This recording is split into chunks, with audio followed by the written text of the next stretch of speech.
right, everybody, welcome back. We're going to talk about LeBron and Bronny. We're going to talk about, as you all well know, Bronny being drafted 55th in the NBA second round draft just recently. And a lot of people are upset about it because of nepotism. A lot of people feel that Bronny hadn't earned this opportunity like other players have. But it shouldn't be a surprise that the Lakers were going to do this. The media out there has been promoting Bronny for the last 3-4 years, ever since he stepped on a court in high school basketball. I mean, you look at Overtime in Ball's life, it's been 2-3 posts a week about Bronny James. There was even a little bit of discourse as far as him getting selected to the McDonald's All-Star game. So all of this has been going on, and we're reaching kind of a culmination of this. And now, he is now a Laker with his father, and there's a lot of discussion. They just recently hired J.J. Reddick, who has no coaching experience, but he does have some playing experience. And now the Lakers organization has a lot of questions going on. But when you look at nepotism, back to nepotism, it's an act or privilege granted to a family member in some way or fashion. Now, in family businesses, you can kind of see it as okay as long as they're qualified. That's the key issue right there. But in other instances like this one, it appears that LeBron had all the leverage in the world to get his son drafted. That's what it appears to be. When you look at Bronny to see if he's actually qualified, you look at his college stats, they don't look very good at all. Less than 70% free throws, less than 5 points a game. I mean, his stats are not earth-shattering at all. There are plenty of players that have much better stats. In fact, there's some former NBA players' sons who have much better stats than him. You also find out that Bronny is not 6'4" as he was listed in college, but he's actually 6'1", 6'2". So you have these issues here, and everything points towards a nepotism, an unearned favor. And that's what this is clearly looking like. An unearned favor from the Lakers because of LeBron James and his contract that he just recently signed. And now Bronny has just signed a nice couple $1 million for a couple of years. So a lot of pressure is going on. But one thing that I think people are leaving out is that it's almost 20 years to the day Bronny collapsed on a basketball court at USC and was taken to the hospital, and it was found out that he has a genetic heart condition. And for somebody that has a genetic heart condition, playing in the NBA can be pretty rough, pretty dangerous, in my opinion. Now, some cardiologists say it's possible, and there's quite a few that say that he shouldn't be playing. It's out there. It's out there. You have to really, really look. We'll see how it plays out. I mean, I have a heart condition also. And so I really am in some point, in some way, concerned for Bronny taking this on. And I hope that his doctors and the Lakers organization are not ignoring this at all. I hope that they are closely monitoring all this.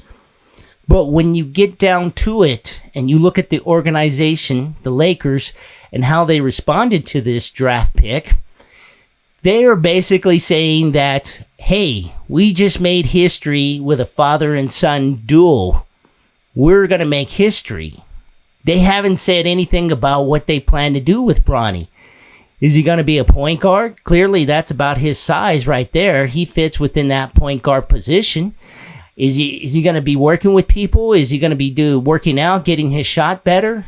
Is he going to prove the naysayers wrong? They haven't said any of that. Rob Pelinka, the GM of the Los Angeles Lakers, seems more concerned with making history, basically being the answer to a trivia question. It's like NBA for 200, Alex. Who is the franchise that held a father and son duel that made NBA history? What is the Los Angeles Lakers? That's basically it. They're basically trying to be a trivia question. It looks like a PR stunt, and frankly, they don't need to do that. They're the Los Angeles Lakers. They have 21 million followers on Facebook. They have more followers than the president. I mean, they're up there with the New York Yankees, the Dallas Cowboys. They don't need to do this kind of stuff. You know, their type of press should be who they sign to make them a better team to challenge for a championship. It looks like nobody can really compete with the Boston Celtics right now. Everybody is still having to improve and make player changes and things of that nature. And the Lakers should be in that game. But nobody wants to sign with them. Kawhi Leonard didn't sign with them 4 or 5 years ago. Klay Thompson doesn't want to go to the Lakers. He went to Dallas. Everybody else seems to be like, nah, I think I'll pass. Los Angeles Lakers, yeah, I think I'll pass. I'll go play over here. That's the situation in LA.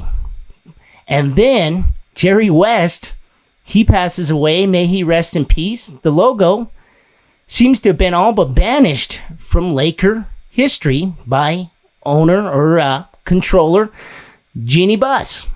It seems like the Lakers don't want anything to do with the West family. They rescinded all season tickets for the West family. In 2022, we find all this stuff out. And Jerry West and his family have been treated very badly by the Los Angeles Lakers organization and Jeannie Buss. And so it's gotten to a point where how did we get here? I mean, we got to go back in history. Jerry West in 1999 had an issue with Jeannie Buss dating Phil Jackson. It was a professional issue. It was fraternization. Jerry West was concerned with Jeannie Buss being able to make decisions. What's best for the Lakers or what's best for Jeannie and Phil Jackson? That's what that came down to. Therefore, Jerry West had to leave, ended up at Memphis, and then helped build the Golden State Warriors dynasty. And then he went to the LA Clippers and took one away from the LA Lakers by getting Kawhi Leonard. I mean, it's been a bad 20 years when you think about it from the executive side.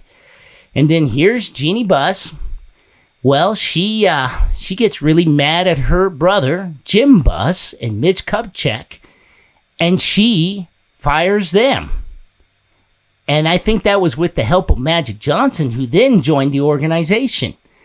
So you have all this drama in the Laker organization, and it's just, like I said in the title, a dumpster fire. And Jeannie Buss blames Jim Buss for the breakup of her engagement to Phil Jackson.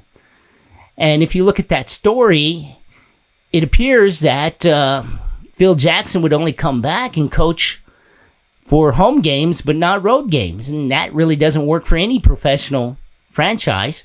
So it was a no-go. But here goes Jim Buss and Mitch Kupchak, and they're out the door. Now, of course, they may have made some questionable decisions that are always debatable within the sports realm, and they're out. But then we have now general manager Rob Pelinka. Rob Pelinka comes on the scene, and he is the former agent of Kobe Bryant. May he rest in peace. And he's developed a reputation of possibly being a pathological liar, they might say. He did embellish a story, or may have confused a story, about Kobe Bryant and his game against the New York Knicks, 61 in the Garden. And so he's developed somewhat of a reputation of not being trusted. Of course, a lot of it could be rumor and hearsay.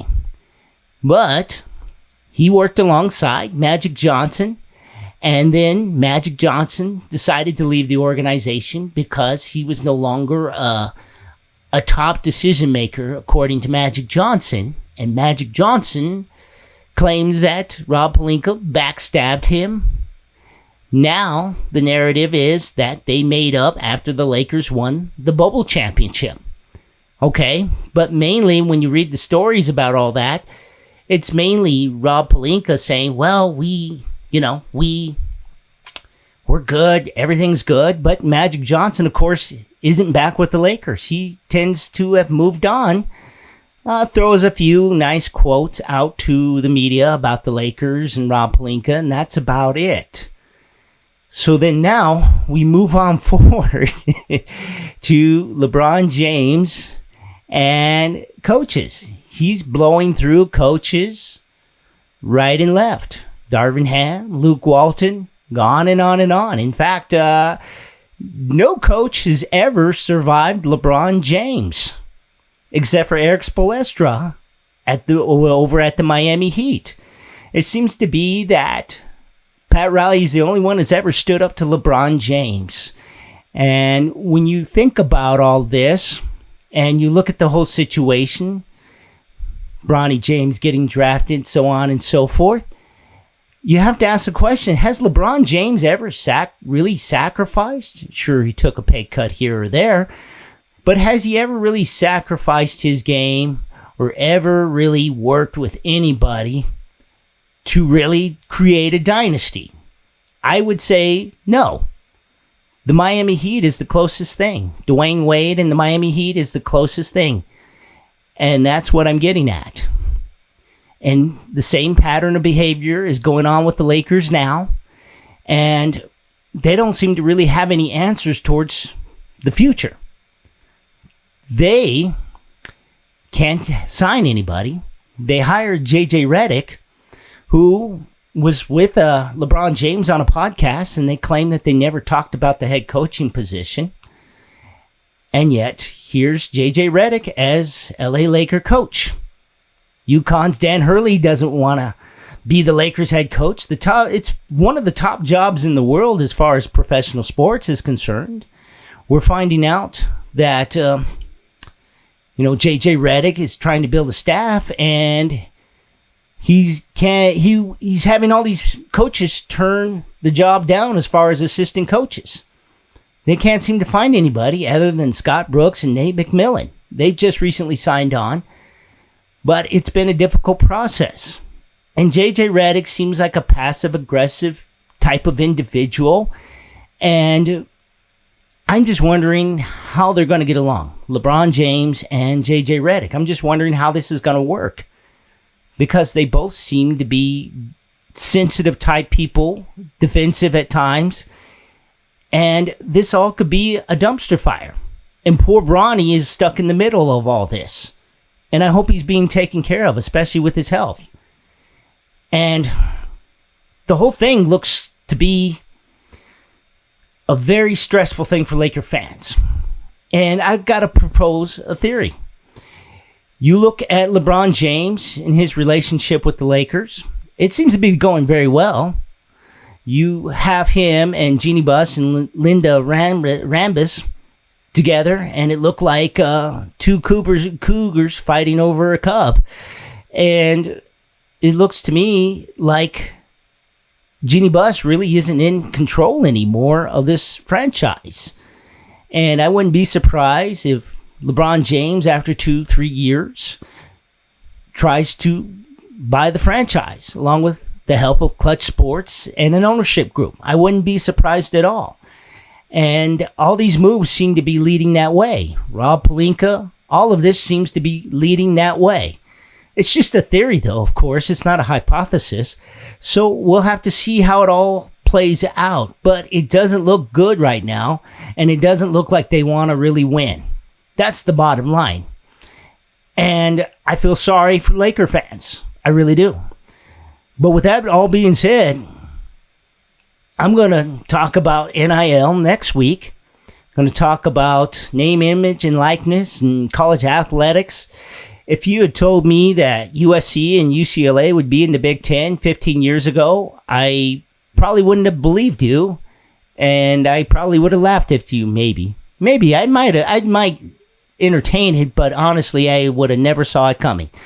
But apparently it has. So I'll definitely talk about that. So there's a lot of questions in Lakerland. That's just a few quick takes as far as I'm seeing it right now in Lakerland. And so I got to thank you for watching. And if you're playing, I thank you for playing. And we'll see you next week. Cool. Talk to you later.